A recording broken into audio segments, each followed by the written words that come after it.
evening, everyone. Welcome to the City Council meeting. Today is Tuesday, July the 16th. Like always, we are recording the meeting live for YouTube and also archiving it. We will get into the agenda here in a second, but I will just say up front, if you're here with regards to the zoning ordinance, that is not on tonight's agenda. So if anybody's here expecting discussion on the zoning ordinance that came through the last Plan Commission, that first reading will be at the next meeting, which will be Tuesday, August the 6th. All right, everybody's here for some great city business. Like always, we'll stand, recite the Lord's Prayer, followed by the Pledge of Allegiance, and we'll get into the meeting. Our Father, who art in heaven, hallowed be thy name. Thy kingdom come, thy will be done, on earth as it is in heaven. Give us this day our daily bread, and forgive us our trespasses, as we forgive those who trespass against us. And lead us not into temptation, but deliver us from evil. For thine is the kingdom, and the power, and the glory forever. Amen. To the flag of the United States of America, and to the republic for which it stands, one nation, under God, indivisible, with liberty and justice for all.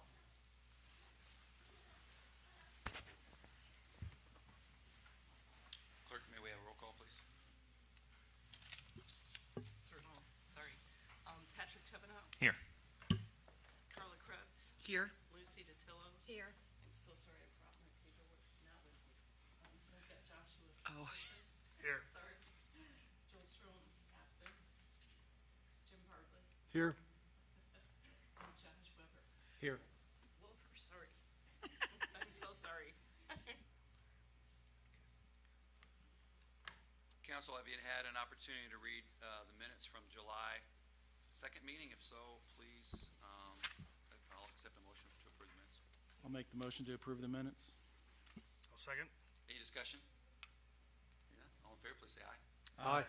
I'll abstain, I wasn't here. Please, no, thank you.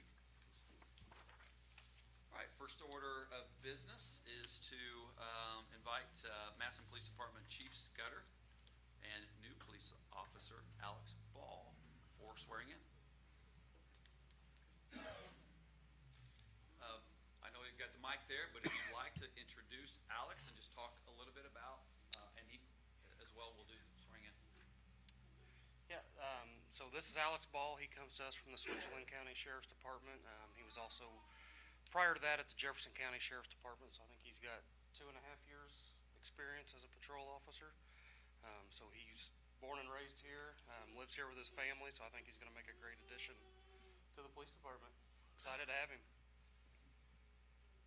Well, we're grateful for Alex being willing to serve and become part of our Madison Police Department community. And Alex, if any of your family would like to come up here, Augie, your wife and other son would like to come up here and join you. Oh.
We do not have any resolution or bills for consideration tonight.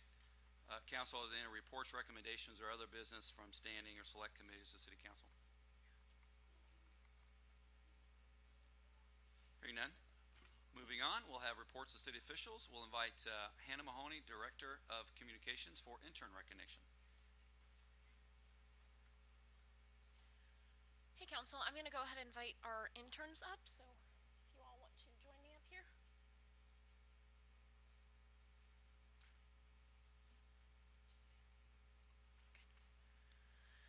So I'm not sure how many of you are aware of our internship program, but we do offer a 12-week long, typically a summer internship. These internship programs are paid. They're for college students and young professionals. It allows them to gain practical knowledge of the municipal government through active participation in our everyday workings of the city. Interns do go through an application process. They must submit a resume and cover letter, and every intern that completes those, we do have some people that apply and don't submit everything, so everyone who does submit everything, they're invited in for an interview, and part of this is just giving them that sort of experience to have to submit what they will need for a job. So this summer we have 5 interns. I believe it's our largest class to date. So these are our 5 interns, and I will go ahead and recognize each of them. So we have a Parks and Recreation Athletic Program Management intern, Braden Ricketts.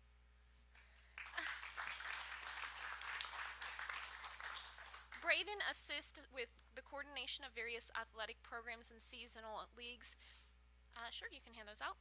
He provides support at practices and games, assists with the day-to-day operations of hosting these programs, and really he just assists with anything else that Whitney needs him to assist with. Our next is Economic and Redevelopment Department Art Commission intern, Thomas Lohr. If you want to step up, Thomas. I'll have Here, Bob, I'll give you all of these. They're in order. So Thomas collaborates with the City of Madison's Economic Development Team and the Madison Area Arts Alliance for photographs, descriptions, and cataloging and developing an inventory for the Madison Public Arts. So that's his big project this summer that he's working on. He also does a couple other various things, and then I have a project for him to work on because he knows Adobe really well. And then our next intern is the MPD Communications intern, Neil Mystery. So Neil's a face that you all probably recognize. Neil has interned for the city on other occasions, and when Sean and Mindy approached me about doing a communications intern for MPD, and Neil asked if we had any internship opportunities, I thought it would be the perfect fit for him because we could kind of just throw him into it. He already knows how to do some of the website back end. He's worked with us on just Canva and communication posts, so he's really been an asset over there. He collaborates with Sean and the other office personnel, some of the city department heads, to enhance the public communication through the MPD's website and social media. He'll be helping with any events that they host, content creation, and any outreach initiatives this summer. You haven't seen much of his work yet because it's all on the backside right now as he's developing content. One thing is we don't have any information on the MPD webpage, and that has been Neil's big task this summer. So that's all on the very backside for my review, and he's still working on it. But by the end of the summer, we'll have information out there. Our next one is a Parks and Recreation Senior Center Coordinator, Carter Hay. Carter also returns to us from last summer. He worked in the Parks Department last summer, and when we interviewed him this year, he said one of his favorite things was working with the seniors, and it just happened that the Parks Department needed some help over at the Senior Center. So Carter's been great at fulfilling those shoes. He's able to assist with the day-to-day operations of the Senior Center and the Seniors on the Move activities. He works directly with the Parks Assistant Director and the active seniors over there to help enhance their programming and develop unique activities so we can reach a wider range of seniors. And then last is my intern, the Communications Department Social Media and Communications intern, Kristen Thorpe.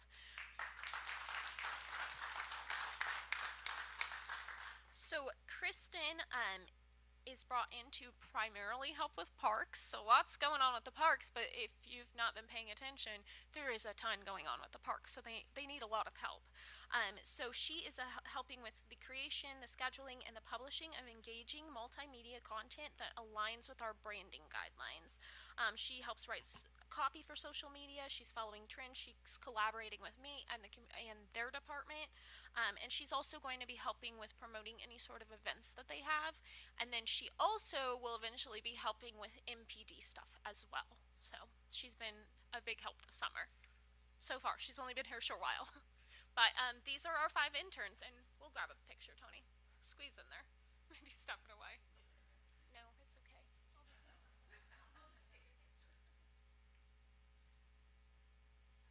I just want to add that they do an enormous amount of work in the time that they're here, and they all add fantastic contributions.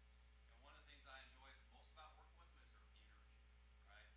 So they're young, they come in with new ideas, and Kristen's been sitting out in the lobby, so she's seen also a lot of interaction from the public service side of things. So you guys do a fantastic job, and thank each and every one of you guys for working with us. Yes, thank you.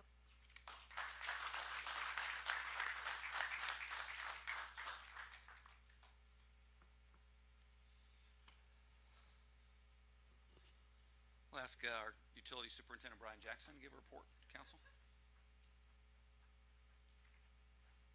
Good evening, everybody. I kind of sent you a brief update. It doesn't have everything in it, but I'll try to hit the highlights. It's primarily a wastewater update and a water update. With the wastewater, I just wanted to go over what some of the major things that have been going on down at the waste treatment plant. Last year, some of it, we have some new people, but last year we repaired the west clarifier at a cost of around $75,000, and as it says in your notes, that those were built in 1949. So the choices were repair or build new. Build new wasn't really an option because that's millions of dollars. And the funny thing about clarifiers is the part beneath the water levels stays in really good shape, but everything above gets really degraded. But and then we did the west clarifier last year. We're going to do the east clarifier. They actually started this week. They were sandblasting this week on it, and it's going to be a little bit more at $82,000. They're basically identical, but there was maybe a little bit more damage on the east clarifier.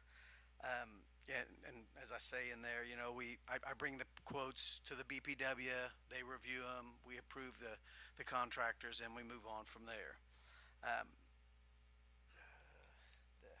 And I won't be taking this money out of the operating funds. We set a capital fund aside, so it really doesn't affect my daily operating budget, which is really good. We implemented the capital fund back in 17 or 18, I believe, when we had the last wastewater increase. And then I won't go into the details on what a clarifier does, but I thought I'd put that in there so you guys could kind of understand what the clarifier does, and they definitely don't want to know what it does. So, Brian, before you go on those Sure. clarifiers, have you had any study done on the life expectancy of them at this point? Since we're now obviously repairing, but there's usually a life expectancy. Yeah, their life expectancy was probably like 40 years. Sure, but but given the repairs and how long you can really expect to even get out of that, is there a schedule of trying to get them into the capital plan budget now that we know that? Not yet. Okay. I expect this to last us another 10 to 15 years. I mean, basically they're redoing the concrete. Yeah, this isn't a short-term fix. This is a longer-term fix, not permanent. But when you repair the clarifiers, it involves more than just repairing the clarifiers, because you've got underground piping everywhere and SCADA system, which is underground electronic equipment all around them. So when you rip them out, you're ripping everything out. Okay. So it's not a small task. That's why it would be millions of dollars, and it's better to just refurb than, obviously at some point, but I'm hoping that the wastewater superintendent and I have discussed this several times. So we think 10 to 15 years will probably get out. Yeah, of and this it could be 20. It's right. We take really good care. Sure. I don't know if any of you have ever been to the treatment plant, but it's a pretty good, clean plant, and they do a good job down there. Okay, thank you. The treatment plant's very popular on the kid tour. Yes. Yeah. Very popular. And actually the Hanover College students, their professor brings them out and gives them a tour. It's an interesting place to see. I know it doesn't sound interesting, but it is. Once you see how the processes work, it is interesting to some people. Um, and then, the other thing on there was Wells Drive lift station. I just wanted to bring that up because that's another thing that we've kind of been bandaging for many years. The Wells Drive lift station is located in the Clifty Falls State Park, just west of Wells Drive. It's a pretty substantial lift station with 375 horse pumps, which are huge. And those pumps were installed in like 74, so they're pretty old too. They're functioning again, and we've had some panels go out. That's as I said, we had an unpermitted CSO. When the panel went out, we had an electrical surge, and so it overflowed. I don't know if that was me or somebody else. Hopefully somebody else. We just have to report those, and there are permitted overflows when there's heavy rain events or certain conditions that can be met where you just have to fill out the paperwork, and there's antecedent conditions, which means if it rained a lot and then it rained again and you had an overflow, but I won't get into that. But no, none of them are permitted. Some of them are allowed, if that makes sense. But before we move on to water, one of the things that we have been tackling sequentially is aging infrastructure. And just like with our water project in 2017 when they did wastewater, not everything got repaired, replaced, or modernized. Asset management of all of that infrastructure is ongoing and takes a very, very long time, particularly when the cost gets up there. So eventually, right, we'll have to refresh the asset management plan that was done for wastewater and evaluate the urgent needs of repairs and replacement on that, as Brian's describing. Is much of it is very, very old. With this lift station, the beginning processing is we're doing some smoke testing and some evaluating of the lines that feed that lift station, because it's most of the hilltop. And if we can eliminate some of that low-hanging fruit, was when you smoke test, you get people off your lines. They're pumping stormwater into your lines. But so I just wanted to get that on everybody's radar, that at some point in the next few years, we're probably going to be addressing a Wells Drive lift station upgrade because of the age of it, and we have to adhere to the IDM rules. And Brian, you said the pumps were 1974. Yes. Is that when the lift station was built, or was it built prior to that? That is my assumption, but I do not know that for a fact because I wasn't here. I don't know when that lift station building. We're already talking about a half a century old. Yes, 50 years old. Yes. Yeah. And to be truthful, once we repaired and did some repairs to the pumps, and we got the panels work, we got some VFDs on them. It's actually been, because IDM assesses you for like the past year and a half, and that's when we had some overflows and got some, a reprimand. But since we've done the upgrades that we have done, it's actually doing better. We haven't had any in 2024, so that's fantastic. That's why in the next. It's coming though, just to let you guys know, and I have no clue what the cost on that's going to be yet, especially with the way prices of things go all over the place. But is there a metric relative to how many gallons of wastewater it pumps a year? There is, but I don't have that number. Any guesses? No, I did not bring that information with me, but it's a lot. Yes. It has constant flow coming into it. When it rains, the flow goes up 7-8 times. So, but I could get that number, but I do not know that number. Now on to the clean water. On your paper, I didn't put much on there. I had a meeting yesterday, so I wanted to get with those guys to kind of see where we stood on all of our projects. There was 3 divisions in the water project, A, B, and C, and with Division A, the water treatment plant improvements. Basically, we've completed most of it in all 3 divisions, all of them in Division C, but in A, we've completed the work on all the storage tanks, the East End treatment plant. We have 3 treatment plants. If you guys don't know, we have an East End treatment plant, a West End treatment plant, and a JPG treatment plant. But the JPG plant isn't at JPG, it's at the west end of town. That's a confusing name for it, but But they've finished the work on the Hilltop booster stations where we have 2 million-gallon tanks. They've finished the JPG well field and treatment. The JPG treatment plant's totally finished. The West End booster stations, booster station 2, the piping is and the electrical's done, but we have 3 buildings down there, so we have 6 booster stations, or I'm sorry, 6 boosters. So buildings 1 and 3 are not finished at the West End. Also, what's not finished is the automatic transfer switch, and that's kind of what's been holding us up, or this project probably would have been complete. We've been waiting on that for 18 months, but it is what it is. Okay. And then the only other thing outstanding is the West End well field electrical work, and you can't really do it without the transfer switch. So What all does that transfer switch do? it transfers the operation from one booster station to the other.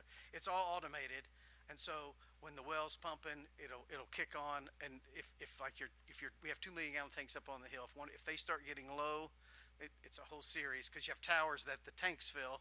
So when they get low, the booster pumps at the tanks kick on, fill those. Then when these get low, the booster pumps downtown kick on and fill those. So it's a series of events that happens. In the summer, it's a lot. You get a lot lower on water than you do in the winter. Obviously, that's just the nature of things. But and then the next division, Division B, that was work on all of our storage tanks, and that was basically the rehabbing of our 3 aerial storage tanks and the 2 million-gallon tanks and the hillside tank over here. We didn't do a lot on the hillside tank, and the only thing left we have on it is to put a ladder in it. But we can't do that until we get the stuff finished at the West End, because if we can't shut it down there, then we have a pressure problem and lines start busting downtown. But pretty much all the tanks have been done, except when we were working the East 1 million-gallon tank on the hilltop. It has a roof problem, and so we're going to have to repair the roof and some interior coatings and some cathodic protection steel. The painting on the outside's been done, but and that's already part of the project. It just hasn't started yet. And that's pretty much on B. And C, as everybody knows, I think that was repairing and installing new lines and new hydrants in several subdivisions throughout the city where we had trouble through the years, and those are on your line. It's East Street, Sunrise, Hillcrest, and Franks Drive. We also did Flint Street, and we've paved all those with the exception of Flint Street. We'll probably be paving that next year. Yes, as part of our paving project. But other than that, the only other really issue we're having some blower problems down at the treatment plant, but we're addressing that. But Ryan, on the water project, we Yes, sir. had a budget of $13 million. We're still within our budget, and you think that the final these last other 2 divisions, you think we need a couple more months? Yes, I think by September, the end of September, our target, we at our meeting, our construction meeting the other day, our target end date just for Division A was the end of September. We're still waiting on some material for the reparations of the East 1 million-gallon tank, so I don't have an end date for Division B yet. But that should be, I'm hoping, by September or October too, but that's really dependent upon when the material comes in. And We've been at this project for quite a while, and so yes, I'm yes. looking forward to wrapping it up too. The yes, hard part, honestly, for most of our residents was Division C, because that was the part you saw. Yeah, that was the part you saw, the excavation of all of these neighborhoods and streets and new water mains and fire hydrants and looping across the golf course. It was a lot. Yes, yeah, we looped. To help Sunrise, really, we ran a line across the golf course and looped them, because before they were isolated by one line. So when there was a break anywhere out on Hatcher Hill Road, everybody back there lost water. They didn't have water. Now with the valves and the new looped line, if there's a break, you can isolate it, shut it off, and nobody loses water but the houses in the area where the break is, that's the ideal situation everywhere, but you don't always get ideal. But and what he was saying about on the project, we're a little over 13 million, but fortunately we earned some interest on the money before we spent it, so we think the interest is going to pay for the overage. which is good news. And that's all I have, unless you guys have any questions. Thank you. Thank you, Brian. We do not have any bills on second or third reading, but we do have a clerk treasurer report, so I'll invite Shirley to do that. Microphone. Put it right in front of my face. So I apologize first off because I forgot to bring my roster, so I'm still learning names. So I apologize for that first off. So the mayor asked that I give you an update on the progress of the State Board of Accounts audit for calendar year 2023 that's currently being conducted right here in this conference room. It's a routine annual audit. This is not a special audit. It happens in every city in the state of Indiana. So this is a routine audit, and we'll have another one next year. The audit began June 10th, 2024, is expected to wrap up no later than September 5th of this year. We're working with our field examiners in the following areas in the year of 2023. First one is bank reconciliation and adjustments. Second one is federal grant reporting and contractor requirements for those federal grants. We've got addressing issues from previous audit findings, and the information is getting to the State Board of Accounts examiners pretty quickly thanks to the staff in my office and also the department heads within the city. They're getting information requests and they're giving them priority response. So that's been speeding things along. So I just want to thank all the department heads for that. We're also working that the updates that we're doing in our department are coinciding super well with the things that State Board of Accounts is asking for. So it gives me confidence that we're on the right track. Just want to say that it's only been 5 weeks since we swore Shirley in, and she's done an enormous amount of work and coordination, collaboration, cleanup, and of course, literally the week after she was sworn in, State Board of Accounts arrived in order to do the 2023 audit. So Same day. Same day. Same day. Oh, same day. Day one. They were here day one. So yeah, it's been fun. Needless to say, she's very busy, and we're making a lot of progress. I hope to I let Bob know earlier, I hope to have a report for you each session. Depends upon the agenda. So if it's too tight of an agenda, but anytime. My door's open anytime. Name if you have questions.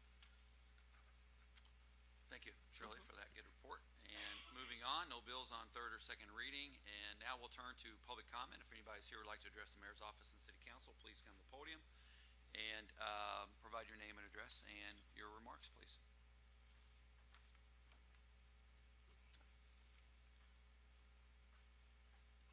Name's Mike Greco, 1106 East Street.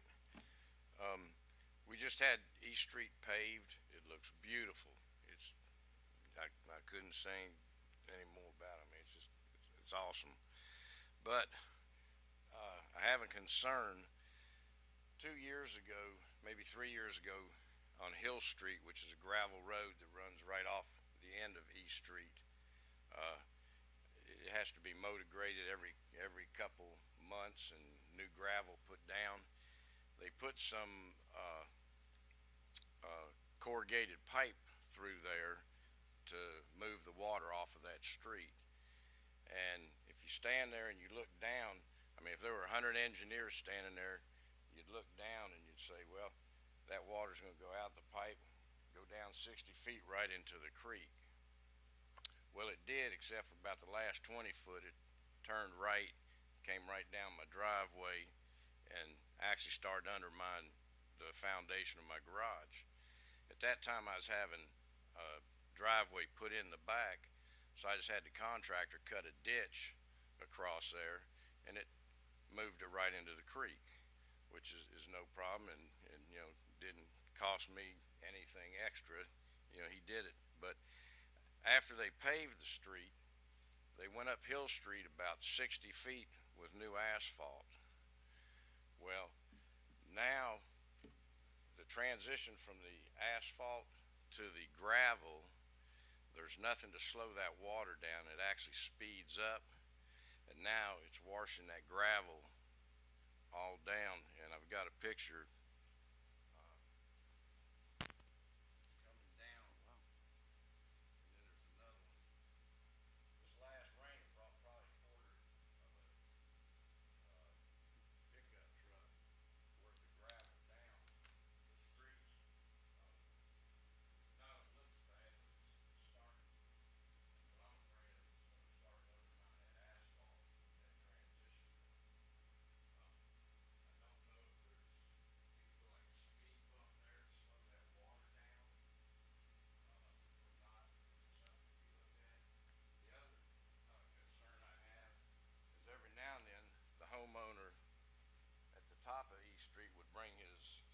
Bodo down.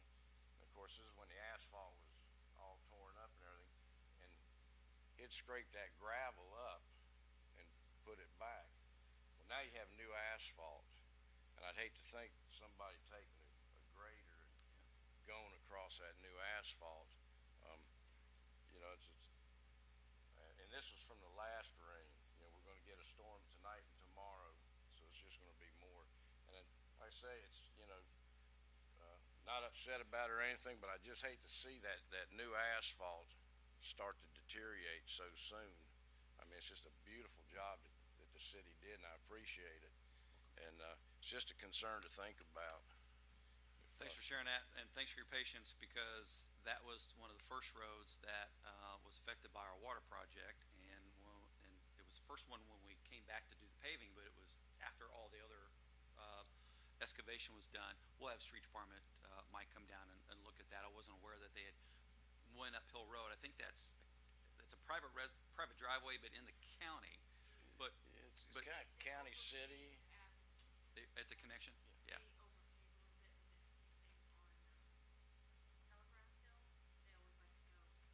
Up a little bit. Okay.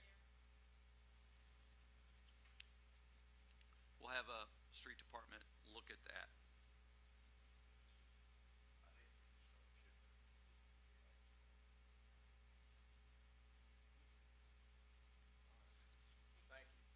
Mike, thank you. Any other public comments tonight? I have a question.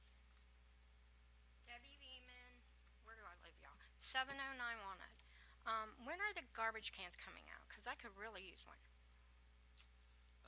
Have you registered with Select My Cart and selected your container? No. All right, that is still available. You can do it here in the office. You can do it on your phone. You can do it on a computer. Okay. You So on go to Facebook and do City it. of Madison? Excuse me? Go to City of Madison? You can go to the City of Madison webpage, and you'll see the project page for the Okay. transfer station modernization plan. The link is there. We can text it to you, so you can just do it on your phone if you want. It takes about 30 seconds. Okay. Select the size of container you want. We've had probably around 17 or 1,800 of our 5,000 customers select the cart. Select My Cart application is going to be available till July 31st. I have never heard about that. I don't know how I missed it. We've tried to create some awareness about it through social media, press releases, webpage, Okay. in our Board of Public Works meetings. And then when will you get them? Like after So- you order them? So yes, we're compiling the selections of the containers, and if you're concerned about or have questions about the container sizes, all three of the containers are outside the hallway here, Okay. and will be over the course of the next 30 days, or I should say by the end of August, Okay. finalize our order, and then they will be shipped, assembled, and placed. Our goal is by the end of September. Okay. Thanks. You're welcome. Will a reminder about that be printed on the water bills going out this month? Or We did send a notice in 2 water bills. I'm sorry, we have 2 cycles, but we did put a notice in each of the water bills as well. Yeah. And then on that topic, I'll just report that part of that plan was to modernize our trucks, and our first truck is being delivered, I believe, by the end of this week. So we're happy to start getting it placed in service for just regular compacting trash, and then we'll send our existing chassis to the same truck manufacturer for retrofitting with the new compactor and tipper. Any other public comments? Thanks, Debbie.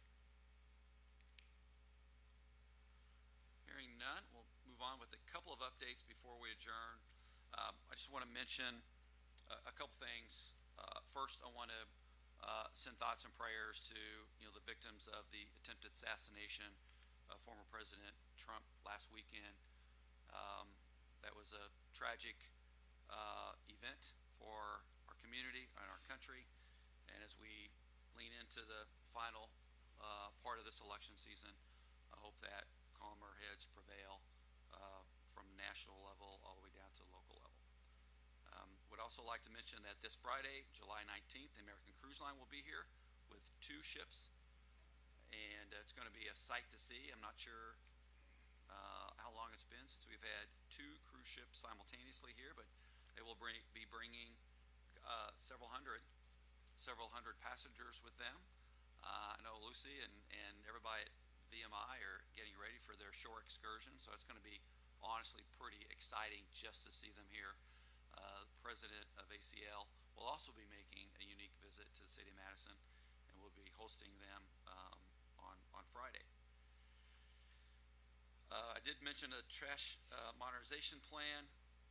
I'll mention as well that in Board of Public Works, the last two Board of Public Works meetings, we've been having lots of conversation about transient merchants, aka also known as food trucks, and their random locations on our very, very busy Main Street corridor between Broadway and Jefferson. And then we've also started making the public very aware of issues we're having now with sidewalk obstructions. Our goal is to clear the path so that pedestrians and anyone with any type of disability can traverse safely across our sidewalks, particularly in this Main Street corridor where we have lots of activity happening. But we're asking the business owners to please follow our ordinances with regards to keeping the sidewalk clear. So we are directly approaching a few businesses because of the sidewalk obstructions, and we're going to do our best to, like I said, make that accessible for all. Lastly, I'll mention that we also approved a new PACE round in Board of Public Works yesterday. It was probably the best round that we've had so far in my 5 years here. It was a total of about 8 dilapidated structures in our downtown area. The ratio of city grant amount to private investment was about 13 to 1, so it was one of the largest investments. $175,000 of PACE monies were granted, and private investment is over $2 million. So you're going to see some remarkable transformations of chronically dilapidated vacant properties, or some that were just getting tired that needs to be refreshed. Fantastic round. That caps off our 2024 awards. That was our 4th round in 2024. The next cycle will begin in January, and the application date, due date for the January PACE grants will be, I believe, December the 2nd. So I want to thank everybody who's involved in that and all the work from building and planning, code enforcement, building inspector, and especially the property owners who are making these sizable investments in one building at a time, one block at a time, and entire downtown and on the hilltop too. Tremendous transformations for blight elimination and historic preservation. I will pause there, turn the floor over to City Council. Our next meeting is Tuesday, August the 6th. That will also be National Night Out, coincidentally. So we'll be planning both of those events for that night. Council, anything to add? Madam President? I motion that we adjourn. I'll second. All in favor, please say aye. Aye. Any opposed? Thank you. All of our guests here tonight, thank you. All of our interns, fantastic job. Enjoy the rest of your summer. Please go visit Crystal Beach.